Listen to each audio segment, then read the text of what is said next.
Hello, welcome to another Pulse Analysis. I'm your host Chris as we look at the Tampa Bay Lightning, the rest of the NHL, and last night, Montreal, nul, Tampa Bay, quatre, and I'm going to stop with the French there because I know my accent is terrible. Bolts win! Bolts win! What about the last sort of 4 or 5 games? Bolts win, okay? It doesn't matter that we lost 4 in a row, then won 1 but then lost to Boston. This is a good win, and the results around us also helps. I'll go into that in a little bit.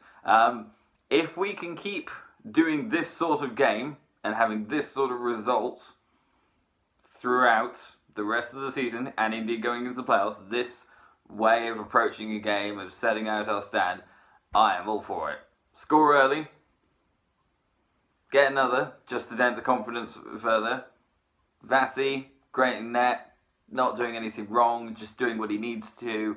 Power play goal as well, and we stifle and we smother, and Montreal are shut out for the first time this season. Nobody else has managed to stop Montreal scoring. We haven't always been able to stop Montreal scoring. There was a game, I think, when we played them at home, the first time at home, and I think it was something like 5-4, so we were definitely in need of tightening up against them, and we did. And we did. Hedman did well, 2 goals. He got the power play goal. A little bit of luck, but hey, you make your own luck. You know, if you don't shoot the puck, you're not going to get it in the net. Killorn is now on 25 goals. He's having a very good season. And Cooch is doing good in terms of, offense, but that's not the issue for Cooch. Cooch needs to work on the whole sort of, turnover/breakaway front. But other than that, I think good result for us. Montreal just, I don't know, they're not out of it. They're only 3 points worse than Florida and I think 8 points back from Toronto. So they might still do it, but they are not. They're just very hot and cold for me, Montreal. It's just one of those sides that you sort of look at and go, well, maybe they could do something, and for a bit they do. And then they have an awful run and it's all for nothing. They are just as likely to, for example, beat the Florida Panthers 4-0 and be very impressive in their own barn as they are to come to us and get absolutely nothing and feel rather demoralised. So that's Montreal for you. In terms of where does that leave us in the rest of the table, well, we didn't make any ground on Boston, but in this case I think that's a good thing because Boston managed to defeat the Florida Panthers in Florida in overtime. So we have gone a further point clear of Florida. We are now 15 points clear. We're on 89 points. Florida are on 74, so that's looking very good in terms of cementing our playoff spots. And thank you to the Los Angeles Kings because they managed to stop Toronto from getting both points. They managed to get a shootout win in Los Angeles, 1-0. So Toronto now are 10 points back on 79 points. So definitely a night that sort of, improved our standings. Obviously the other team that might sort of, be looking at making the playoffs from an Atlantic perspective, Montreal, we just put a massive dent in their ambitions.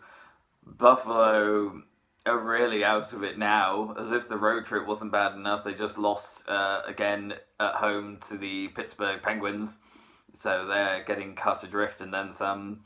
Ottawa had a good result. It's not often I mention Ottawa, but I feel like I should because Ottawa managed to win 4-3 against the New York Islanders, who continue to sort of look around desperately going, oh, does someone want the wildcard spots? I don't think we want it anymore. We don't want to play Boston. Please, can someone else take the wildcard spots? And unfortunately for the New York Islanders at the moment, no one is.